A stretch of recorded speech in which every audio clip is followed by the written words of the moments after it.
আসসালামু আলাইকুম। পার্কিনসন রোগটি সম্বন্ধে একটু বেসিক ধারণা দিচ্ছি। পার্কিনসন রোগটি হলো এক প্রকার ডিজেনারেটিভ বা স্নায়ু রোগ বা স্নায়ু অধঃপতনজনিত রোগ। রোগটি বিভিন্ন নামে পরিচিত, যেমন পার্কিনসোনিজম বা প্যারালাইজ এজিটেন্স বা সেকিং পালসি। এই রোগটি সবচেয়ে পরিচিত নিউরো ডিজেনারেটিভ রোগের মধ্যে দ্বিতীয়। ধারণা করা হয় মস্তিষ্কের ডোপামিন তৈরির কোষ ক্ষতিগ্রস্ত হলে এই রোগ হয়। এখন অনেক মেডিসিনের ক্ষেত্রে ইন্ডিকেশন দেখা যায় যে পার্কিনসন রোগ এর কাজ করে। আচ্ছা, পার্কিনসন সম্বন্ধে এখন একটু ধারণা পেয়েছেন।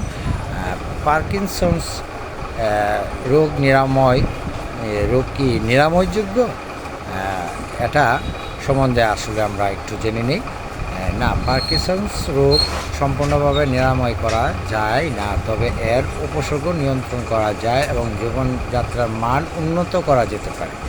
পার্কিনসন্স রোগ একটি দীর্ঘস্থায়ী রোগ যা মস্তিষ্কের স্নায়ুকোষের অবক্ষয়ের কারণে হয়ে থাকে। এর ফলে শরীরে কাঁপে, মাংসপেশি শক্ত হয়ে যায়, ভারসাম্য রক্ষার সমস্যা হতে পারে।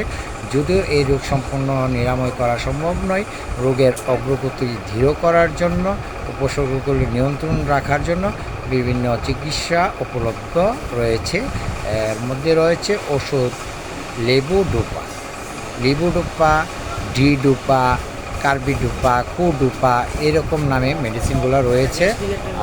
আপনারা এই মেডিসিনগুলো সাধারণত খেয়ে থাকেন, আর ভয় পাওয়ার কিছুই নেই। নিয়ম শৃঙ্খলা মেনে চললে অবশ্যই প্রতিকারের ব্যবস্থা অবশ্যই রয়েছে, আরাম পাবেন। আর আপনাদেরকে স্বাস্থ্য বিষয়ক টিপস দেওয়ার জন্য এই চ্যানেলটি সাবস্ক্রাইব করে রাখবেন। গরিবের ডাক্তার এআর সারোয়ার, এই চ্যানেলটি সাবস্ক্রাইব করে যারা পাশে রয়েছেন তাদের সবাইকে শুভেচ্ছা, এবং যারা যেখান থেকে দেখতে পাচ্ছেন সবাইকে সালাম, শ্রদ্ধা এবং অনেক ভালোবাসা।